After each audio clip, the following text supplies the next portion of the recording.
Alright, so today we're going to do a little tutorial on the health system in Operator. We're doing this on the Connecticut map because it's the easiest and quickest map to do. And then, as a side note, we do have demigod mode enabled in the console, and I've opened all the doors just to make this a little easier to find the guy. Because there's only one dude on this map. And as you'll note, I don't have my weapon out. I have with me an M4, SIG, and the Marine Special. Let's see if we can't find him. Because I need him to actually shoot me. So that way I can demo this for y'all. There he is. Beat my 12 gauge. Hey, I still a little wonky. Shot me. Didn't actually hit him. Oh, shit, that's blood.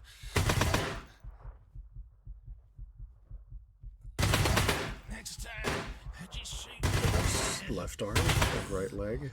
God, that fucking hurts. There we go. Alright, so we hit tab.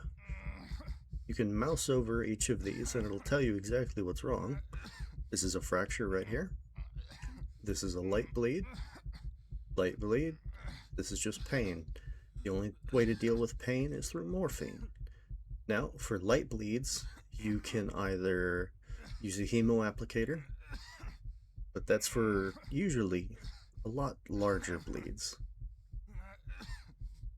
For this, we're going to use Band-Aid. Band-Aid. All of your systems will keep dropping until you fix your issues. If your head or thorax goes into the black, which is 0 out of 35 for the head and 0 out of 90 for the thorax, you will die.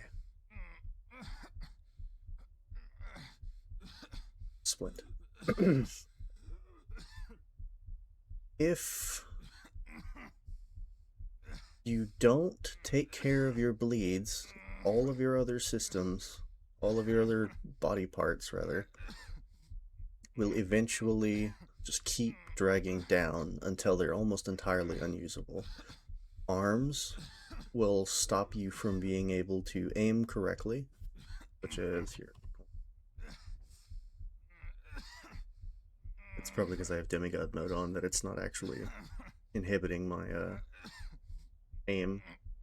But usually, when your arms are kind of fucked off, your aim gets a lot wobblier. When your legs are broken, you can't run as fast, or I don't think you can run at all, actually. So, for pain, it says use morphine to help the pain. That is your auto-injector right here. Slap one on, you'll get this notification. Painkiller, removes pain, lowers heart rate. I haven't tested it yet, so I don't know if it's possible, but I think you may actually be able to also OD on morphine if you're not in demigod mode. And if your BPM, which I think for a regular adult of normal size, it's below 50, your character may start to pass out. Which, if you're running solo, will probably spell the end of that mission for you.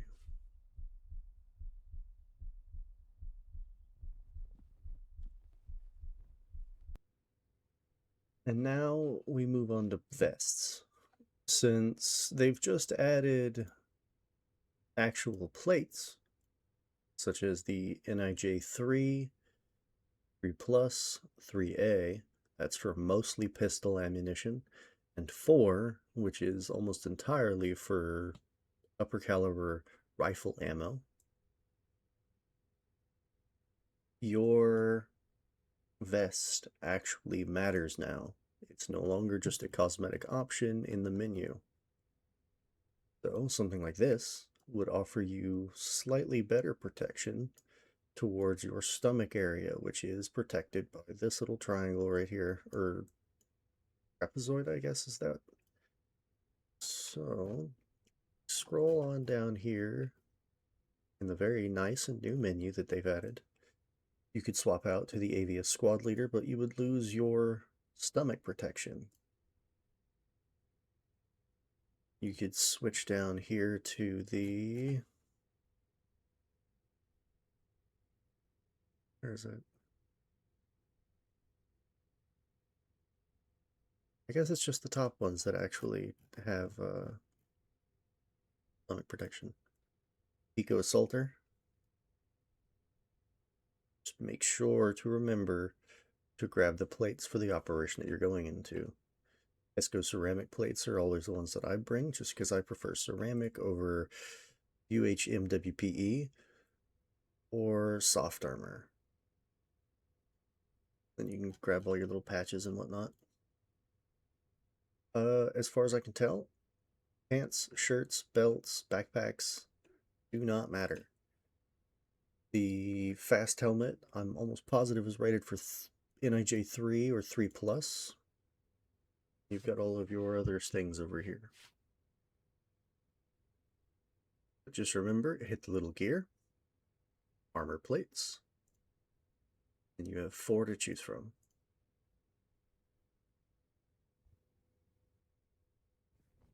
There's a little addendum to the plates. The vest that you choose actually does matter. Specifically, if you want access to the ATAK system. Any of the ones that are just basic vests or just anything that does not have that little rectangle in the top portion of your vest, you will not have access to the ATAK system. Pressing M does nothing for you. Whereas, let's go down here to Platoon Leader. And we go here. See it right there, which your head kind of clips into. And voila, you have access to the ATAK system. Which the default key should be... The ATAK system is entirely up to you whether you want to use it or not. However, I suggest doing so, as it is relatively useful if you have a drone in the air, because it will tell you enemy positions so long as they're outside.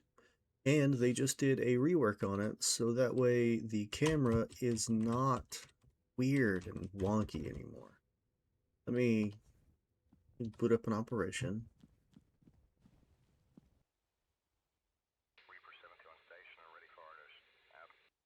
And there's access to Reaper. You should hear it in your left ear or right ear, depending. All of these red dots are all enemy combatants.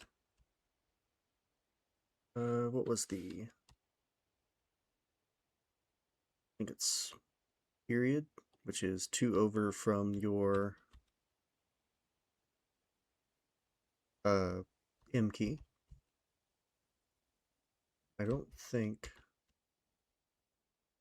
this changes all the vision modes.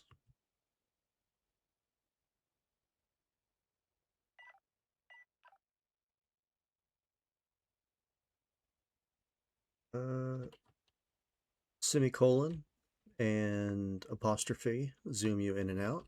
All of these are entirely changeable within the settings menu. So right control.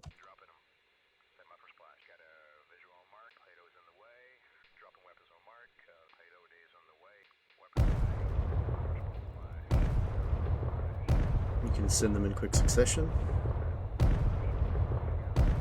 and it will soften your targets.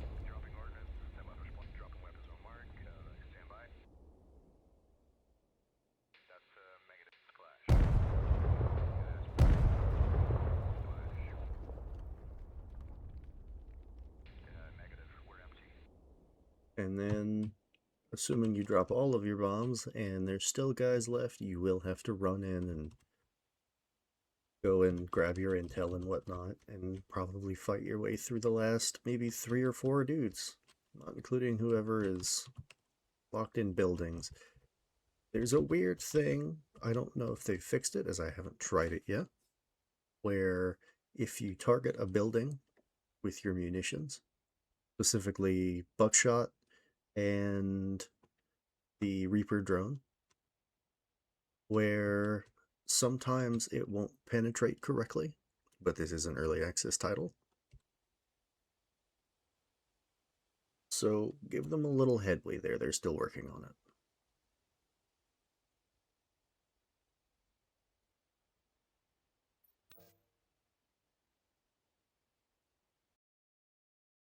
Either way, I think that'll call it for today. If anybody has any questions, comments, concerns, or complaints, please log them into the comments section, and I will get right on that as soon as I am available to.